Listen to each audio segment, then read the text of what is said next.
નર્મદા લાઈવમાં તમારું સ્વાગત છે। રાજપીપળાની મુખ્ય પોસ્ટ ઓફિસને બોમ્બથી ઉડાવી દેવાનો ઈમેલ દ્વારા ધમકી મળતા પોસ્ટ ઓફિસમાં કામ કરતા કર્મચારીઓમાં ફફડાટ ફેલાઈ જવા પામ્યો હતો। પોસ્ટ ઓફિસમાં બોમ્બ મુકાયો હોવાની ધમકીનો ઈમેલ મળતા જ નર્મદા જિલ્લા પોલીસ વિભાગમાં પણ દોડધામ મચી ગઈ હતી। મળતી માહિતી મુજબ આજે સવારે 11 કલાકે એક ધમકીભર્યો ઈમેલ મળ્યો હોવાની જાણકારી મળતા જ પોસ્ટ ઓફિસના જવાબદાર અધિકારીઓ રાજપીપળા પોલીસ મથકે દોડી ગયા હતા અને સમગ્ર ઘટનાની જાણ કરી હતી। ત્યારે ઘટનાની ગંભીરતા જોતા નર્મદા જિલ્લાના સ્થાનિક અને ઉચ્ચ પોલીસ અધિકારીઓના ધાડે ધાડા રાજપીપળા પોસ્ટ ઓફિસ ઉપર ઉમટી પડ્યા હતા। ફાયર બ્રિગેડની ગાડીઓ પણ બોલાવી લેવામાં આવી હતી અને બોમ્બ શોધવા માટેના સાધનો અને ડોગ સ્નીફર લઈને પણ પોલીસની ટીમો આવી પહોંચી હતી અને કલાકો સુધી આખા પોસ્ટ ઓફિસ બિલ્ડિંગનું સર્ચ ઓપરેશન હાથ ધરાયું હતું। પોસ્ટ ઓફિસનું મકાન જ નહીં પરંતુ તેની સાથે સાથે આખા કમ્પાઉન્ડમાં પોલીસની અલગ અલગ ટીમો દ્વારા સઘન સર્ચ ઓપરેશન હાથ ધરવામાં આવ્યું હતું। ત્યારે રાજપીપળાની પોસ્ટ ઓફિસમાં બોમ્બ મુકાયો હોવાની વાત પ્રસરી જતાં જ લોકોના દાડે દાડા ઉમટી ગયા હતા અને મકાનોની છત પર ચડી ગયેલા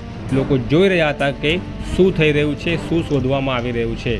પરંતુ કલાકોના સર્ચ ઓપરેશન બાદ કંઈક પણ વાંધાજનક વસ્તુ મળી આવી નહોતી। ત્યારે મામલે નર્મદા જિલ્લાના નાયબ પોલીસ અધિક્ષક PR પટેલ દ્વારા મીડિયાને માહિતી આપવામાં આવી છે। તમે પણ સાંભળો।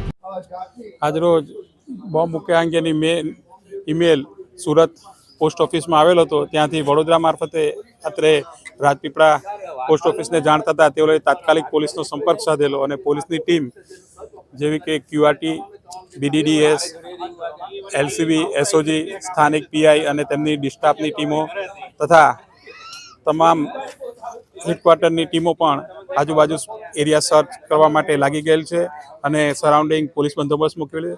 સૌપ્રથમ નાગરિકોને પોસ્ટ ઓફિસ અને પાસપોર્ટ ઓફિસમાંથી રેસ્ક્યુ કરવામાં આવેલ છે અને પછી પોસ્ટ ઓફિસના માણસોને સાથે રાખી અને સર્ચ ચાલુ છે।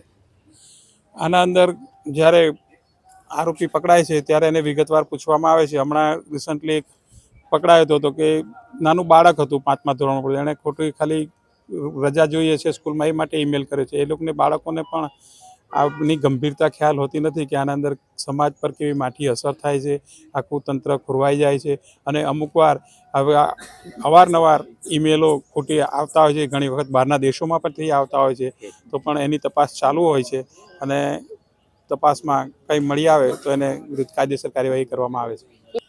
ઘણી વખત ચેક કરતાં મોટાભાગે અત્યાર સુધી કોઈ આવું શંકાસ્પદ મળી આવ્યું નથી। કોઈક જગ્યાએ મળી આવે તો તેની વિરુદ્ધ કાયદેસર કાર્યવાહી થાય છે, પરંતુ અત્યાર સુધી અહીંયા આપણે રાજપીપળા તપાસ કરીએ છીએ તો કોઈ એવું વાંધાજનક હાલ સુધી મળી આવેલ નથી। તપાસ હજુ ચાલુ છે।